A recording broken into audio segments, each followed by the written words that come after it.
नमस्कार दोस्तों, मैं आपका अपना करण शेखावत जयपुर शाहपुरा राजस्थान से। आज अपने जो गेस्ट हैं उनका नाम है मदन लाल सैनी, जो पेशे से एक एडवोकेट हैं और वैसे भारतीय जनता पार्टी के नगर महामंत्री हैं। तो मदन जी नमस्कार। नमस्कार सर। कैसे हैं आप? सर अच्छे। बढ़िया चल रहा है आपका जीवन? बिल्कुल बिल्कुल बहुत अच्छा। बताइए आप आपके जीवन के बारे में। जीवन के बारे में तो क्या बताना है, देखो अपना जीवन तो बिल्कुल सादा और उच्च विचारों से चला है। हमारे पापा हैं जो रिटायर्ड अध्यापक हैं। ठीक है। तो अब ये आपको भी पता होगा कि जिसके घर में अध्यापक हैं तो उनका जीवन कैसा चलेगा। उनका जीवन एक सिस्टमेटिक तरीके से एक नियम कायदों से चलता है। शिक्षा आपकी कहाँ तक हुई है इसमें, मतलब? शिक्षा तो देखो मैं ग्रेजुएट, पोस्ट ग्रेजुएट, उसके अलावा फिर मैंने एलएलबी की डिग्री ली है। उसके अलावा मैंने बीएड वगैरह की है, एमएड की है। शिक्षा के का अपन माने तो शिक्षा में तो मैंने करीब करीब जो डिग्रियां मेरे को लेनी थी वो मैंने ले ली है। अभी आपने नई एडवोकेट की डिग्री ली है? हाँ बिल्कुल, मैं अभी अधिवक्ता बना हूँ और मेरा रजिस्ट्रेशन वगैरह सब कुछ हो गया। अभी एक तो छात्र जीवन के बारे में आपसे पूछना चाहे तो आपकी कॉलेज जो थी वो कहाँ से हुई? एक्चुअल में जिसके घर में अध्यापक होता है उसके घर में ये होता है कि भाई उनका बच्चा बढ़िया पढ़ा लिखा होगा और बढ़िया इंटेलिजेंट होगा। लेकिन मैं उसके बिल्कुल अलग था, विपरीत था। पढ़ाई मेरी एक नॉर्मल थी कि मैं बहुत इंटेलिजेंट नहीं था, नॉर्मल था मैं बिल्कुल। तो एवरेज स्टूडेंट रहे आप शुरू से ही, मतलब? बिल्कुल बिल्कुल, मैं बिल्कुल एवरेज रहा। ऐसा हुआ कि मैंने 10th की 2 बार एग्ज़ाम दी थी। पहले मैंने संस्कृत से दी थी, तब मेरी परसेंटेज कम बनी। ठीक है। फिर मेरे को जनरल स्कूल में डाला गया। ठीक है। तब भी मेरी परसेंटेज कमी बनी। मतलब अंडर 60 में रही। मैं फर्स्ट डिवीजन नहीं आ सका। तो 12वीं जो रही आपकी वो कहाँ से की आपने? 12वीं मेरी अपने मनोहरपुर से हुई थी। 12वीं 11वीं 12वीं। अच्छा, उस समय क्या है कि एक साइंस का दौर हुआ करता था। ठीक है। तो मैंने साइंस ली। साइंस मैथ या बायो? नहीं, साइंस के साथ साइंस में बायो ली मैंने। ठीक है। बट आपको यकीन नहीं होगा कि अपन तो पढ़ाई में तो बिल्कुल नॉर्मल है। हाँ हाँ। तो अपन ने पहले प्रयास में असफल हो गया अपन। 11वीं में ही? नहीं, 12वीं में। 12वीं में जब फर्स्ट बार मैंने एग्जाम दी तो उसमें अपन साइंस में असफल रहे। ठीक है।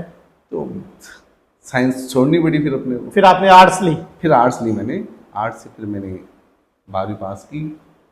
उसमें भी अपन 60 से ही नीचे रहा। अपने तो फर्स्ट का तो आंकड़ा छुआ ही नहीं। फिर मेरी कॉलेज हुई। ठीक है।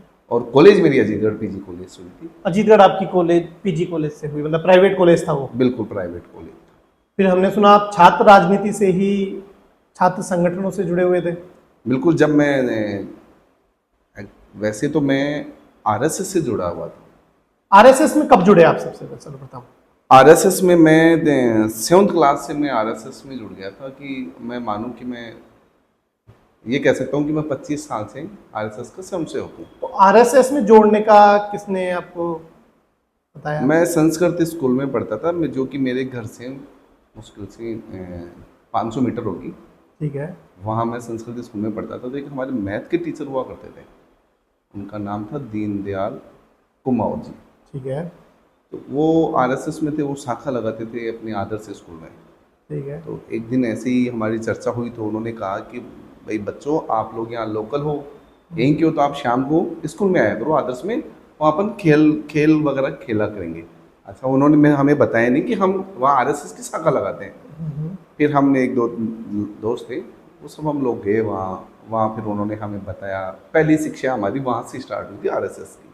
तो आप आरएसएस में जुड़े सबसे पहले? बिल्कुल, मैं 7th क्लास से जुड़ गया था। 25 साल से मैं आरएसएस का स्वयंसेवक हूँ। अब जिन्होंने मेरे को आरएसएस की पहली सीडी या मतलब पहली सीडी जो चढ़ाई थी, आज पता नहीं वो कहाँ हैं और कभी मिलना हुआ आपका? नहीं, फिर उनसे कभी दोबारा मिलना नहीं हुआ। मतलब वो यहाँ आए हुए थे, स्कूल में पढ़ाते थे, सरकारी स्कूल थी। फिर उनका ट्रांसफर हो गया, उसके बाद में कभी नहीं मिलना हुआ उनसे। तो आप छात्र संगठन, कौन से छात्र संगठन से जुड़े हुए थे? बिल्कुल, आरएसएस के बाद में फिर मैं कॉलेज में गया। जब कॉलेज में गया तो मैं वहाँ एबीपी से, अखिल भारतीय विद्यार्थी परिषद, उससे जुड़ा। अच्छा। उसका कार्य करता रहा। उसके बाद में फिर मैंने वहाँ का कार्य संभाला। नगर का संभाला, नगर के बाद में फिर वहाँ तहसील तहसील का संयोजक रहा मैं। ठीक है। तो मेरी वहाँ से राजनीति छात्र राजनीति में आपने कभी नहीं सोचा स्टूडेंट यूनियन का चुनाव लड़ने नहीं का? जब मैं कॉलेज में था उस समय मतलब छात्र संघ चुनाव होते नहीं थे। ठीक जब है। मैं फाइनल ईयर में गया तब छात्र संघ चुनाव स्टार्ट हुए थे, और उसी समय एबीपी के पैनल से अपने राजस्थान यूनिवर्सिटी में मनीष यादव जी, जो वर्तमान शाहपुरा के विधायक हैं, वो चुनाव लड़े थे और वो जीते भी थे। तो हमारा उनसे व्यक्तिगत और राजनीतिक उनसे तब से हमारी जान पहचान उनसे। जैसा कि हमने पता किया कि आपके पिताजी एक वरिष्ठ गवर्नमेंट अध्यापक रहे हैं, बिल्कुल भाई साहब आपके पुलिस में हैं, ठीक है, एक भाई आपके फौज में है, जी बिल्कुल। बहुत ही समृद्ध परिवार था। उसके बाद आपने जयपुर जाने का, यूनिवर्सिटी में एडमिशन का, या फिर उसी टाइम से छात्र राजनीति में रुख क्यों नहीं किया? देखो, मैंने आपको बताया ना कि अपन पढ़ाई में तो वैसे ही नॉर्मल स्टूडेंट हैं, छात्र अपन नॉर्मल ही पढ़ाई के। एक्चुअल में कि मैं आपको बता रहा था कि राजस्थान यूनिवर्सिटी में इसमें परसेंटेज के हिसाब से एडमिशन होते थे, ठीक है। अपनी उतनी परसेंटेज बन ही नहीं पाती थी, तो तब अपन राजस्थान यूनिवर्सिटी में नहीं, जैसे उसके संगठन कॉलेज है, जैसे चिमनपुरा कॉलेज है, इन कॉलेजों में आपने एडमिशन क्यों नहीं लिया? वहाँ इसलिए नहीं ले पाया मैं कि वहाँ अजीतगढ़ में जब मैं गया था तो वहाँ कॉलेज के साथ साथ मैंने अपना एक बिजनेस का सेटअप डाल लिया था। ठीक है। वहाँ हमारी एक मोबाइल की शॉप है, अभी भी है वो। और अजीतगढ़, जो कि सीकर जिले का एक लास्ट कस्बा है, उसमें अब हमारी सबसे पुरानी दुकान है वो। तो अब उस दुकान को कौन संभालता है आपकी? वो अभी वहाँ पे मेरे से बड़े भाई हैं, वो अभी उसी को वही संभाल रहे हैं, ठीक है। वही देखते हैं। तो वो फिर वहाँ पत्रकार हैं, मीडिया में है। काफी दिनों से आप व्यापार से जुड़े हुए रहे। बिल्कुल।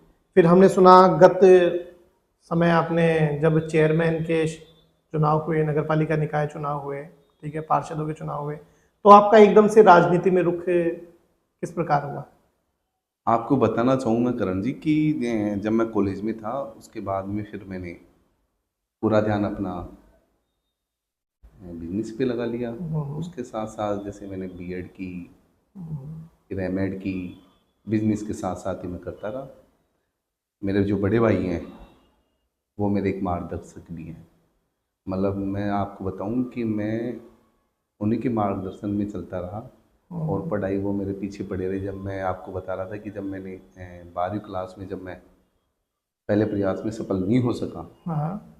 तब वो मेरे पीछे पड़ गए कि नहीं, आपको पढ़ना ही है। उस समय मेरा मन ऐसे हो गया था कि मेरे को पढ़ाई छोड़नी है, बट वो मेरे पीछे लगे रहे और उन्होंने मेरे को 12वीं क्लास पास करवाई। उसके बाद में कॉलेज में मैं गया, और वो मेरे मार्गदर्शक हमेशा रहे साथ में। तो चुनाव लड़ने तो का विचार किसने कहा? फिर जब मैं कॉलेज मेरी हो गई तो मैं व्यापार में लगा रहा। फिर मैं अजीतगढ़ छोड़ के आ गया। मतलब कि मैं वो जो मेरा वहाँ व्यापार था, वो मैं भैया को बोला कि भैया मेरा अजीतगढ़ में मन नहीं लग रहा, मैं तो वापस मेरे शाहपुरा, जो हम अजीतगढ़ और शाहपुरा के बीच में 15 किलोमीटर दूर है, मैं वापस शाहपुरा गया। यहाँ पे नगर पालिका के चुनाव थे, तो उस समय बीजेपी ने मेरे को उम्मीदवार बनाया। बीजेपी ने जो मेरा पिछला राजनीतिक जो केयर था, या जो एबीपी में, आरएसएस में, इसमें जो मैंने सक्रिय भूमिका निभाई, उसका मेरे को उन्होंने इनाम हमने देते जिस हुए प्रकार सुना कि पहले आप जो शाहपुरा से निर्दलीय विधायक और अभी कांग्रेस प्रत्याशी रहे मनीष यादव, उनके साथ आपकी सक्रियता थी, फिर उधर से आप बीजेपी में आए, भारतीय जनता पार्टी में। वैसे देखो, सही बात यह है कि मनीष जी मेरे कॉलेज के समय के बहुत अच्छे मित्र हैं, दोस्त हैं।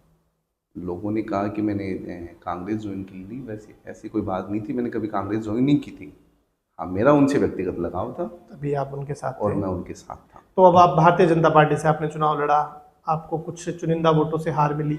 बिल्कुल। एन वक्त पे ये फैसला हुआ, आदरणीय राव राजेंद्र सिंह जी, जो जयपुर ग्रामीण के सांसद हैं, उन्होंने मेरे को टिकट दिया। टिकट देने के बाद में हमने बहुत प्रयास किया, और बहुत चुनाव अच्छा भी लड़ा। और हमारे जो प्रतिद्वंदी थे उस समय, बंसीधर जी सैनी, हाँ, वर्तमान नगर पालिका अध्यक्ष। हाँ, वर्तमान में वो भी हमारी परिवार के एक हिस्सा हाँ, हैं। अब अभी उन्होंने भारतीय और जनता उन्होंने पार्टी भारतीय ज्वाइन कर जनता ली। पार्टी ज्वाइन कर ली, बिल्कुल बिल्कुल। बिल्कुल बिल्कुल। तो तो अब आप इस चुनाव की तरह, उस चुनाव की हार के बाद आपका दोबारा चुनाव लड़ने का विचार है, अब या उस फिर चुनाव, समय के हिसाब से आप लोगे नहीं नहीं, डिसीजन? बिल्कुल बिल्कुल, जब राजनीति में आ ही गए हैं तो बिल्कुल राजनीति करेंगे और कर ही रहे हैं। अभी मैं वर्तमान में शाहपुरा नगर मंडल का महामंत्री हूँ और आदरणीय सांसद जी का मेरे पे आशीर्वाद है, और वो अगर भारतीय जनता पार्टी चाहेगी और टिकट देगी तो जरूर चुनाव लड़ेंगे। बिल्कुल सर, हमने भी देखा आपको कि भारतीय जनता पार्टी में सभी प्रोग्रामों में आपकी सक्रियता रहती है। तो बिल्कुल आगे आपके जीवन का क्या उद्देश्य है कि आप क्या करना चाहेंगे आगे? देखिए, जैसे कि मैंने बताया कि उद्देश्य तो क्या है, देखो सबको पता है कि अब हम लोग या जो मेरी उम्र के हैं वो इस उम्र में हैं कि उनको अब काम वगैरह या व्यापार कार्य वगैरह। में बिल्कुल ध्यान देना चाहिए। और राजनीति एक अपनी जगह है और और कार्य अपनी व्यापार जगह, बिल्कुल। अपनी जगह है। जैसे आज हुआ कि ये चुनाव वाला कि एक देश एक चुनाव ऐसा कुछ होगा, तो फिर आप लोगों के चुनाव एक साथ ही होंगे या कैसे बिल्कुल, होंगे? अभी तो आदरणीय प्रधानमंत्री नरेंद्र मोदी जी ने इलेक्शनों से पहले एक कहा था कि वन नेशनल वन इलेक्शन, जो अभी कैबिनेट ने, अभी सुनने में आ रहा है कि कैबिनेट ने उसको मंजूरी दे दी है। तो ये बहुत ही सराहनीय और अच्छा प्रयास है कि पूरे भारत में एक चुनाव हो, जिससे क्या है कि पैसे की बर्बादी भी रुकेगी और ठीक है, ठीक है। धन बल जो चलते हैं चुनाव में, उनमें भी कहीं ना कहीं कुछ रोक लग पाएगी मेरे हिसाब से। और आदरणीय राजस्थान के मुख्यमंत्री भजन लाल जी शर्मा ने और उप मुख्यमंत्री दिया कुमारी जी ने, इन्होंने भी ये कहा था कि भाई राजस्थान में भी जो नगर निगम है, नगर निकाय हैं, नगर पालिका हैं, पंचायत समितियां हैं, इसके अलावा सरपंचों को इनके पूरे राजस्थान में एक चुनाव कराएंगे। ठीक उसके है। प्रयास चल रहा है और शायद मेरे को ये उम्मीद है कि ऐसा होगा। तो आपने आरएसएस में जो कोई सक्रिय भूमिका नहीं की, तो आरएसएस में आपको किसी प्रकार का कोई पद वद लेने का या फिर कोई? एक्चुअल में आरएसएस में तो क्या है, सब स्वयंसेवक हैं।